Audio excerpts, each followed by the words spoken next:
오늘도 하나님께 나와 찬양과 경배 예배로서 하나님 앞에 영광 돌리는 우리 사랑하는 손님들 한 분 한 분 머리 위에 하나님의 한량없는 은혜와 축복이 가득하기를 주님의 이름으로 축원드립니다. 오늘은 스승의 주일입니다. 그래서 특별히 스승의 주일에 맞춰서 하나님의 말씀을 나눠보기를 원합니다. 여러분 평생 사시면서 가장 존경하는 선생님이 계십니까? 아니면 나에게 어떤 영향력을 끼칠 만한 그런 선생님이 계십니까? 어떤 선생님을 만나느냐에 따라서 인생은 달라지게 되어 있습니다. 그 대표적인 예가요, 헬렌 켈러와 셀리반 선생님이겠죠. 헬렌 켈러는 앞도 보지 못하고 듣지도 못하고 말하지도 못하는 그런 아주 모든 것들이 꽉 막혀 있는, 그래도 마음까지도 폐쇄적인 그런 어린아이였습니다. 그래서 늘 신경질만 뿌리고 뭐 이렇게 하였던 아이인데, 슬레반 선생님을 만남으로 인해서 전 세계적으로 자기와 같이, 아니 자기보다 더 어려운 환경에 있는 아이들을 위하여 그렇게 살아가는 정말로 훌륭한 사람으로 그가 거듭나게 되는 것을 보게 됩니다. 그러므로 헨리 켈리에게 있어서 셀리반 선생님이 없으면 그 인생은 그냥 평범한 장애를 가진 아이로서 그렇게 살다가 생을 마감했을 것입니다. 이렇게 누군가에게는 자기에게 영향력을 끼치지만, 그래서 존경할 만한 그런 선생님들이 있다라는 거죠. 어떻습니까? 여러분은 그런 선생님이 있습니까? 저는 그런 분이 한 분 계십니다. 제가 칼럼에도 적었지만요, 저한테 제가 입으로 선생님이라고 고백할 만한 분은 한 명밖에 없습니다. 그분은 제가 초등학교 4학년 때 만난 교회학교 교사 선생님 김남희 선생님이에요. 그분은 초등학교 4학년, 5학년, 중학교 1학년 3년 동안 저를 가르쳤습니다. 그때 저는 신앙의 기본적인 것들을 다 배웠다라도 과언이 아닙니다. 특히 고신교회였기 때문에요. 뭐 다른 것들이 거의 안 했죠. 그런데 그분은 그때에 벌써 80년도인데도 불구하고 저희들에게 제자 훈련을 시켰고, 그리고 집에 데려와서 라면 끓여주고 또 밥을 먹이면서 그렇게 신앙교육을 주일 외에 주중에도 그렇게 하셨습니다. 그래서 그 선생님들 저희들이 너무 따르니까, 제가 저번에 한번 말씀드렸잖아요. 제가 5학년 때에 여학생 반은 50명, 남자 반은 30명 모였다니까요. 그렇게 막 재밌게 하니까 다른 반 아이들이 시샘을 하는 거예요. 야, 우리도 김나비 선생님, 우리 반 선생님 했으면 좋겠다. 막 그래서 그러는 거예요. 항상 연말이 되면 또 연초가 되면은 올해 우리 반 담임은 누가 될까 발표만 보고 있는 거예요. 그러다가 이제 김남희 선생님이 우리 반 되면 우리는 환호하고, 다른 반에서는 또 형들이나 또 동생들은 또 이렇게 자제하고 막 그랬었습니다. 스승의 날이 되면, 또는 오늘처럼 스승의 주일이 되면 김남희 선생님에게 찾아가서 선생님의 그 은혜에 감사합니다, 사랑에 감사합니다라고 인사를 드리고 싶지만, 참 안타깝게도 젊은 나이에 하나님의 부름을 받아서 지금은 천국에 먼저 가 계십니다. 하지만 저는 그때 배웠던 그 선생님의 사랑과 열정과 또 가르침을 잊지 못해요. 그래서 지금도 저는 평생 나에게 진짜 선생님은 그분밖에 없다라고 마음을 먹고 있습니다. 오늘 우리는 스승의 주를 맞이해서 우리가 선생님에 대해서 한번 생각해 보기를 원합니다. 선생님이라는 뜻은요, 먼저 선자 또는 앞선 선자, 그리고 날생자를 써서 먼저 앞선서 살아간 분을 이야기하죠. 그래서 흔히들 먼저 그것을 경험한 분들을 선생님이라고 이야기합니다. 학교 선생님만 선생님이 아니죠. 학교 선생님 같은 경우에는 아이들보다 먼저 학업을 경험했기 때문에 학교 선생님. 또 의사들은 의사 선생님이라고 우리 이야기하죠. 왜요? 우리의 몸을 먼저 공부해서 배웠기 때문에, 우리의 질병과 우리의 몸을 누구보다 잘 알기 때문에 의사 선생님. 또 다른 분야에서도 또 잘하는 것들을 갖고 있는 분들에게는 선생님 하면서 우리가 배우려고 하는 것을 우리가 이야기합니다. 그래서 그 분야에서 먼저 내보다 경험하고 알고 있고 또 지식이 있는 분들을 향하여 우리는 통상적으로 선생님이라는 호칭을 쓰고 있죠.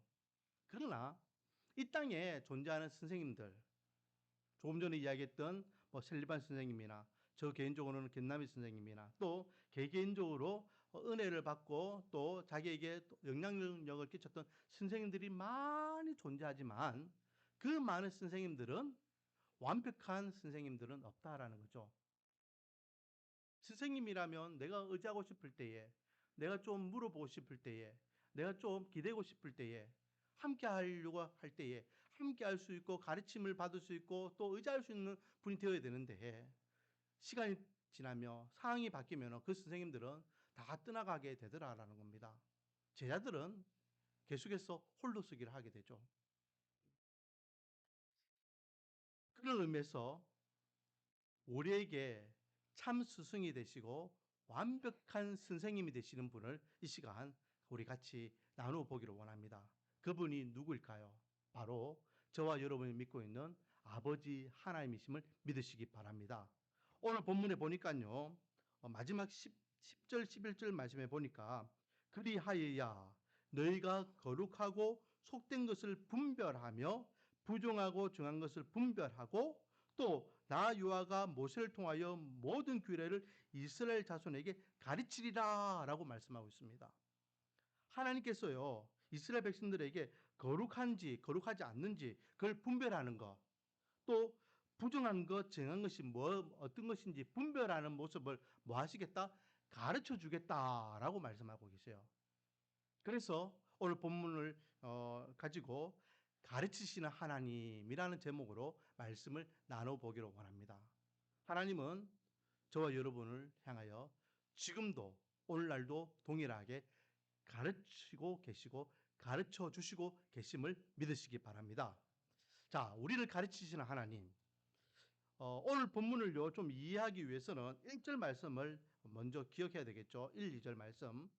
아론의 아들 나답과 아비후가 각기 향로를 가져다가 여호와께서 명령하시지 아니하신 다른 불을 담아 여호와 앞에 분향하였더니 불이 여호와 앞에서 나와 그들을 삼킴에 그들이 여호와 앞에서 죽은지라. 자, 이제 아론과 아론의 아들들이 제사장으로서 임명을 받았습니다. 위임식을 했습니다. 그리고 5대 제사에 대해서 이제 이스라엘 백성들이 다 배웠습니다. 이제 본격적으로 이 아들들이요 제사장 직분을 감당하는 거예요. 제사장은 하는 일이 몇 가지가 있죠. 첫 번째는 제사를 집례하는 일입니다. 그리고 또 한 가지 일이 있죠. 성소에 분향단이 있는데 성소에는 성소와 지성소로 나눠져 있죠. 이제 휘장이라고 하고 우리 흔히들 그 커튼이라고 합니다. 그 사이 중간에 분향단이 있어요. 그 분향단과 또 양쪽에 떡상과 그리고 촛대가 있는데 그거를 관리하는 역할도 이 제사장들이 하는 겁니다. 그런데 오늘 본문에 보니까요. 나답과 아비유 그러니까 아론에게는 4명의 아들이 있는데 첫째 아들과 둘째 아들입니다. 이 아들들이 각기 자기가 향로에다가 불을 담아가지고 그 성소 안에 있는 분향단에 불을 지피러 들어간 거예요. 그런데 웬걸요? 하나님께서 지목한 불이 따로 있었어요. 그런데 그 불 외에 엉뚱하게 다른 불을 가지고 들어가서 그 분향단에 불을 지피게 되는 거예요. 그러니까 어떤 일이 일어났습니까? 2절 말씀에 여호와의 불이 갑자기 그 두 아들들을 삼켜서 태워 죽여버린 겁니다. 엄청난 사고가 발생한 거죠. 이스라엘 백성들이 생각지 못한 일이 발생한 겁니다. 그게요 누가 충격을 받았겠습니까? 그의 아버지 아론과 그의 형제들이 충격을 받게 되죠. 그래서 성소 안에 사람들이 함부로 들어갈 수 없거든요. 그리고 지금 이 두 아들은 하나님 앞에 범죄하였기 때문에 하나님께 진노해서 죽였단 말이에요. 그러므로 다른 형제들이 같이 거기에 휩쓸리면 같은 죽음을 당하기 때문에 하나님께서 모세에게 이야기합니다. 야 모세야, 아론의 아들 말고 다른 아들들을 데리고 가서 저 두 죽은 나답과 아비후를 이렇게 시체를 꺼내서 처리하라라고 말씀하시죠. 그 아들들은 누굽니까? 오늘 본문에 보면요. 4절에 모세가 아론의 삼촌 우시엘의 아들 미사엘과 엘사반을 불러 그들에게 이르되 나와 너희 형제들을 성소 앞에서 진영 밖으로 메고 나가라. 한마디로 이야기하면 아론의 삼촌 엘시우의 아들들은 누굽니까? 자기들로 이야기하면 모세와 아론은 친형제니까 자기들로 이야기하면 사촌이에요, 사촌. 자기 사촌들을 불러가지고 지금 나답과 아비후를 이제 이렇게 데려 나와서 그렇게 처리하라라고 이야기합니다. 그러면서 하나님께서 아론과 아론의 형제들 엘라살과 이다마라에게 충격적인 말씀을 하셔요. 그 말씀이 6절 말씀인데 우리 같이 한번 읽어볼까요? 6절 시작. 모세가 아론과 그의 아들 엘라살과 이다마라에게 이르되 너희는 머리를 풀거나 옷을 찢지 말라. 그리하여 너희가 죽음을 면하고 여호와의 진노가 온 회중에게 미침을 면하게 하라. 오직 너희 형제 이스라엘 온 족속은 여호와께서 치신 불로 말미암아 슬퍼할 것이니라. 아멘. 이게 무슨 말이냐면요. 지금 아들이 죽었어요. 응? 하나님이 일을 하다가 아들이 죽고 자기 형제가 죽었단 말이에요. 그런데 그 일로 인해가 뭐 하지 마라? 머리를 풀거나 옷을 찢지 말라. 머리를 풀거나 옷을 찢지 말라는 것은 애도하지 말라는 거예요. 애도하. 아들의 죽음을 가지고 애도하거나 형제의 죽음을 가지고 애도하지 말라. 너희들이 만약 그렇게 애도하면 내가 너희들 생명까지도 치겠다라고 하나님께서 엄청나게 위압감 있게 지금 경고하고 계십니다. 너희들은 그들의 죽음에 대해서 일체 관여하지 마라. 라고 말씀하셔요. 단지 이 제사장들의 죽음을 누가 대신 애도하라고 하십니까? 다른 이스라엘 족속들이 제사장들의 죽음을 애도하고 슬퍼하게 할 것이다. 하나님께서요, 참 비정한 분이 아니셔요. 죽음에 대한 아픔을 갖고 있는 데에 거기에 대해서 애도하지 마라. 그 아버지와 그 아들에게는 이야기했지만은 그 형제들에게는 이야기했지만은 나머지 전 이스라엘 백성들은 애도하라고 말씀하고 계셔요. 지금 형제이고 제사장이고 같은 식구가 죽었는데 애도하지 말라 하면 얼마나 비정합니까? 하지만 아론과 아론의 아들에게는 절대로 애도하지 마라. 만약 애도하면 너희들의 생명도 내가 가져가겠다라고 엄중하게 경고하고 계십니다. 어떻게 이럴 수가 있을까요? 차라리 다른 이스라엘 사람들은요, 야, 하나님께서 말씀하신 거 어겨가지고 너희들이 벌 받았다라고 조롱하며 애도하지 않을 수 있지만은 아버지는 아들의 죽음을 그것도 한 명이 아니고 두 명이잖아요. 형제들은 자기예요. 큰형님, 둘째 형님이 하루아침에 그렇게 죽음을 맞이했는데 슬퍼하고 애도할 수 있잖아요. 근데 반대로 부모와 형제는 애도하지 말고 다른 이스라엘 사람들은 애도하라고 하나님께서는 명하고 계십니다. 어떻게 이런 일이 있을까요? 우리가 믿는 하나님이 이렇게 매정하고 비정한 분이십니까? 아닙니다. 분명히 이 사건을 통하여 하나님께서는 가르치시고자 하는 교훈의 말씀이 있다라는 겁니다. 지금 이스라엘은요, 출애굽한 지 얼마 안 됐습니다. 얼마 안 된 시점에서 이제 모세가 시내산에 올라가 가지고 하나님의 율법을 받아서 내려와서 그 율법대로 성막을 짓고 또 성문을 만들고 제사에 대해서 배웠고 또 제사장이 그게 임명을 받았습니다. 이제는 앞으로 주님이 오시는 그날까지 이 아론의 후손들은 계속해서 이 제사장 직분을 감당해야 됩니다. 그런데 처음부터 단추를 잘못 깨면 안 되잖아요. 삐걱삐걱하면 안 됩니다.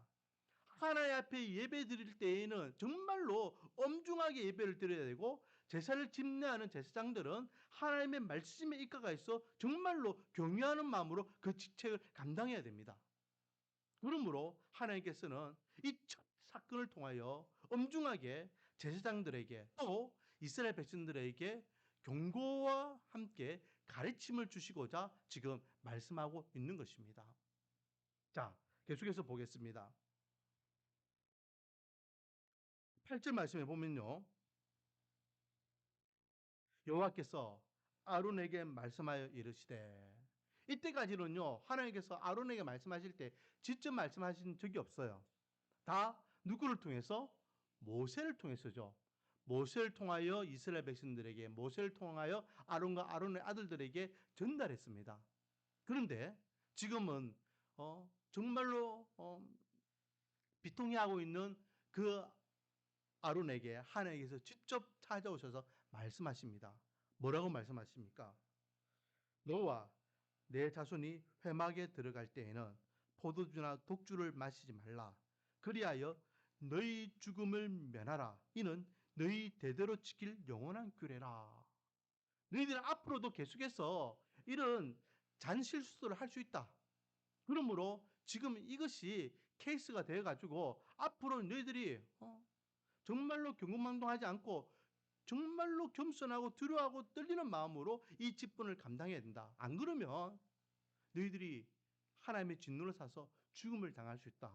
이것이 너희 자손 대대로 지킬 규례다. 지금 아들 2명을 잃은 거 슬프니? 마음이 아프니? 안다. 나도 알고 있다. 하지만 이것이 너희들의 가르침이 되어서 선하고 선하지 못하고 정하고 정하지 못한 것, 하나님께서 원하시고 하나님께서 원하지 않는 것이 무엇인지 그 분별력을 내가 이 시간 가르쳐 줄게 라고 말씀하고 계시는 겁니다. 사랑하는 손님 여러분, 하나님의 가르침은요 때로는 가혹할 수 있습니다. 우리가 하나님을 생각할 때에 늘 인자하신 하나님, 자비로우신 하나님, 은혜가 많으신 하나님, 사랑이 풍성하신 하나님, 이런 하나님만을 생각합니다. 그런데요 때로는 하나님께서 얼마나 매몰차게 그렇게 훈련시키시고 가르치시고 이끌으시는지 모릅니다. 우리가 자녀들을 키울 때에 무조건 오냐 오냐 키우면은 그것이 바른 가르침입니까? 아니잖아요. 잘못하는 것은 따끔하게 혼을 내야 됩니다. 저는 지금도 기억나는데 우리 아이들이요 갓난아기 때에, 그러니까 저기 하경이 나이가 되었을 때인가 좀 덜 됐을 때인가 저 정도 나이에요. 그때 밥을 먹을 때에 어, 그 찌개, 김치찌개를 끓여가지고 이제 그 뚝배기 가져온 김치찌개는 뜨겁잖아요. 그런데 우리 큰 애인지 작은 애인지 누가 거기에 손을 이제 올리려고 하는 거예요. 그때 제가 편하게 이마에다가 꿀밤 팍 줬습니다. 안 돼! 이건 뜨거운 거야. 애가요, 지는 그게 왜 혼나는 건지 아빠한테 왜 맞았는지 모르죠. 그래서 서럽게 울고 하지만은 한 가지 기억하는 겁니다. 아, 이거는 뜨거운 거구나. 이건 손을 대면 안 되는구나. 많은 부모님들이 애들 키울 때에 이 뜨거운 것 때문에 걱정 많이 하시잖아요. 그 이후에 그 한 번의 뜨끔한 그런 가르침 이후에 한 번도 우리 아이들이요 그 뜨거운 그 냄비가 올라올 때 손 올리는 적이 없었습니다. 때로는 가혹하게 가르칠 때는 가르쳐야 된다는 거죠. 그 가르침이 바른 가르침이고 그 가르침이 처음부터 바르게 가르칠 때 평생 그 가르침에서 벗어나지 않는다라는 것입니다. 우리는 때로는 왜 하나님께서 나에게 이렇게 가혹하게 나에게 이런 환경을 만들어 주십니까? 나를 미치십니까? 라고 이해되지 않아서 불평할 수도 있고 원망할 수도 있고 또 하나님을 향해서 또 투박스럽게 또 하소연하고 대들 수도 있죠. 인간이기 때문에. 하지만 나중에 시간이 지나면은, 세월이 지나면은 아 그때 하나님께서 이렇게 하기 위해서 이렇게 그때 나를 이끄셨구나라는 것을 우리가 깨닫게 되는 것을 알 수 있습니다. 그 한 가지 예가요. 이지선이라는 사람이잖아요. 제가 저번에도 한번 사진을 보여주었고 또 교회 다니는 사람은 웬만한 사람들은 다 알고 있는 사람. 20대 초반에 그 대학생 젊은 여자아이가 오빠와 함께 차 타고 가다가 뒤에서 차가 밀어가지고 자기 오빠는 그래도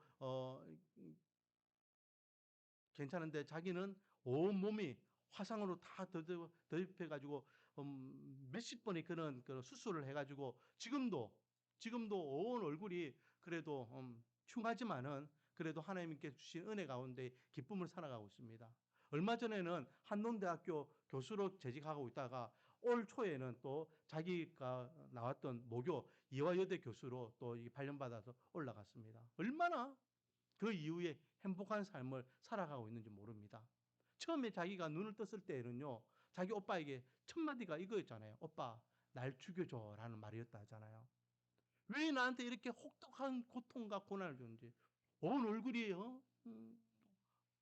다 녹아내리고 손마디가 끊겨가고 여자로서는 그 흉물스러운 모습으로 도저히 살 용기가 없는 거예요. 난 차라리 죽고 싶다. 오빠 날 죽여줘. 그러나 시간이 지나고 세월이 지나고 난 다음에 돌아보니 그것이 하나님의 은혜였다라는 것을 알게 되었고, 그리고 자기보다 더 어려운, 자기보다 더 힘든 환경에 있는 그런 젊은이들, 또 청소년들, 그리고 그 영혼들을 향하여서 자기를 몸을 통하여서 위로하고 격려하고 또 힘을 돋궈주면서 살리는 사역을 하고 있는 것입니다. 사랑하는 성도님 여러분, 우리에게 어떤 어려움이 있습니까? 왜 나에게 이런 어려움을 주십니까? 내가 뭘 잘못했다고? 아니요, 잘못했기 때문이 아니라 가르쳐 주기 위해서예요. 그래서 한 번 실수가 두 번 되지 않고 두 번 실수가 세 번 실수가 되지 않도록 가르쳐 주기 위해서 호되게 야단치시고 바르게 가르치시고 계심을 우리는 기억해야 됩니다.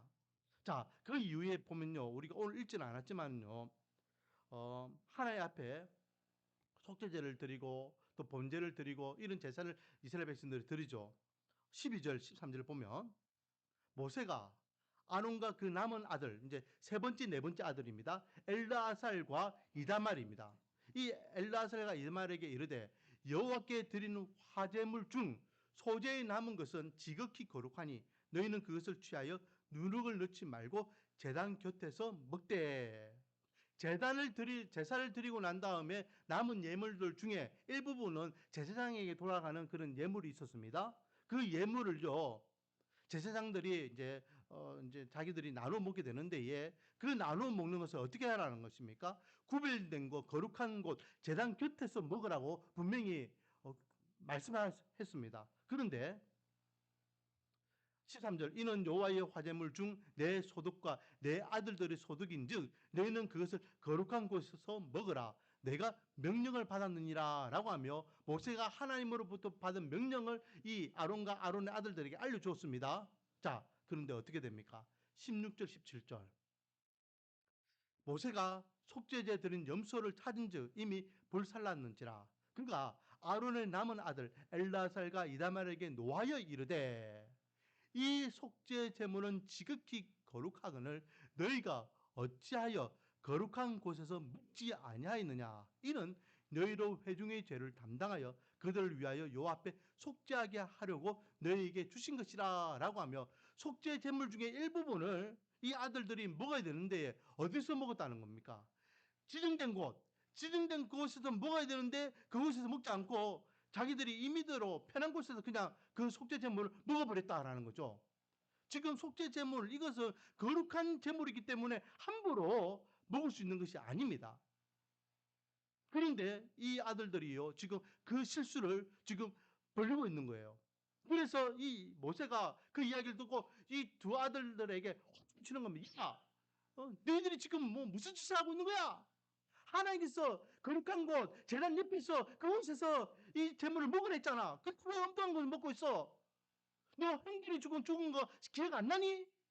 왜 너희들까지 지금 하나님 앞에 화를 당하려고 지금 엉뚱한 짓을 하고 있어? 라고 모세가 이 두 제사장을 호통치고 있는 겁니다. 이 모습을 옆에 있던 그의 아버지 아론이 본 거죠. 자, 19절, 20절. 아론이 모세에게 이르되 오늘 그들이 그 속죄제와 번제를 여호와께 드려서도 이런 일이 내게 임하였거늘 오늘 내가 속죄 제물을 먹었더라면 여호와께서 어찌 좋게 여겼으리요 라고 하며 우리가 하나님 앞에 잘못했습니다. 우리가 큰일 날 뻔했습니다. 내가 이것을 먹어서 하나님 앞에 화를 당할 뻔했습니다. 라고 뉘우치고 있는 모습을 보게 됩니다. 그리고 그렇게 아론이 뉘우치는 그 소리를 듣고 20절 모세가 그 말을 듣고 좋게 여기더라. 아, 뭘 잘못했는지 아는구나. 지금 내가 왜 아들들에게 따끔하게 지금 호통치는지 아론은 알아듣는구나 라는 것을 지금 이야기하는 것이죠. 첫째 아들과 둘째 아들에 대한 교훈이 있었기 때문에 아론은요, 셋째 아들, 넷째 아들에 대한 실수를 인정하게 되는 것을 보게 되는 겁니다. 우리는 늘 실수할 수 있습니다. 그러므로 하나님께서 우리가 더 이상 실수하지 않도록 깔끔하게 우리의 삶을 그렇게 고치기 위하여 때로는 가혹하게 우리를 가르치십니다. 누구에게는 물질에 대한 문제로 가혹하게 가르칠 때가 있고, 누구에게는 건강 문제, 누구에게는 자녀 문제, 누구에게는 관계적인 문제, 누구에게는 어떤 사업적인 문제, 내가 꿈꾸고 비전을 갖고 있는 그런 모든 것들이 이루어지지 않는 문제, 뭐 여러 가지 환경이 다 다르겠죠. 그런 모든 것들 가운데 하나님께서는 하나님만 바라봐라. 하나님께서 하나님이 원하시는 삶을 살아갈 수 있도록 따끔하게 가르치고 계시는 것을 기억해야 됩니다. 그래서 우리가 두 번째 기억해야 될 것은, 그러므로 이해가 되지 않아도 하나님의 가르침에 뭐 해야 된다? 순종해야 될 줄 믿습니다. 우리는 하나님을 다 이해할 수 없잖아요. 이해될 수 없습니다. 아, 하나님께서 나를 이렇게 하기 위해서 이런 고통을 주시는구나. 이렇게 하기 위해서 나를 이렇게 이끄시는구나. 이에 대해서 하나님 제가 믿습니다. 따라가는 사람은 없습니다. 돌아보니까 그때 그렇게 하시기 위해서 그렇게 이끄셨구나라고 이해가 될 뿐이죠. 하지만 그럼에도 불구하고 우리는 하나님을 신뢰하며 하나님의 약속의 말씀을 순종해야 되는데, 이해되지 않아도 감당할 수 없는 그런 엄청난 그런 힘든 환경이라 할지라도 순종하며 나아가야 될 줄 믿습니다. 제가 저번에 한번 말씀드렸잖아요. 우리 노예의 어떤 목사님이요, 첫째 아들도 갑자기 죽고 둘째 아들도요 그냥 시름시름 앓다가 갑자기 죽어서 목사님이 조문원 장로님이 하나님이 위로가 있을 것입니다라고 위로하니까, 그런 하나님은 필요 없어라고 하면서 목사님 입으로 막 하나님을 원망했던 적이 있습니다. 그게 우리의 모습이에요. 저는 안 그럴 것 같습니까? 저도 분명히 문제가 발생하면요 힘들하고 어, 음, 하나님을 향하여 어떨 때는 뭐 대들 수도 있고 그렇겠죠. 그게 인간이기 때문에. 하지만 그럼에도 불구하고 하나님의 가르침에 순종하며 따라가시기 바랍니다. 그 끝은 분명히 하나님의 완만하고 완벽한 해답이 있을 줄 믿습니다. 아이들을 훈육할 때에 아이들이 힘들어하지만 그것이 처리될 때가 되면 이해하는 같이 과정이 없는 결과는 없습니다. 다 어떤 과정을 거치는지 따라서 그 결과가 달라지는 것입니다.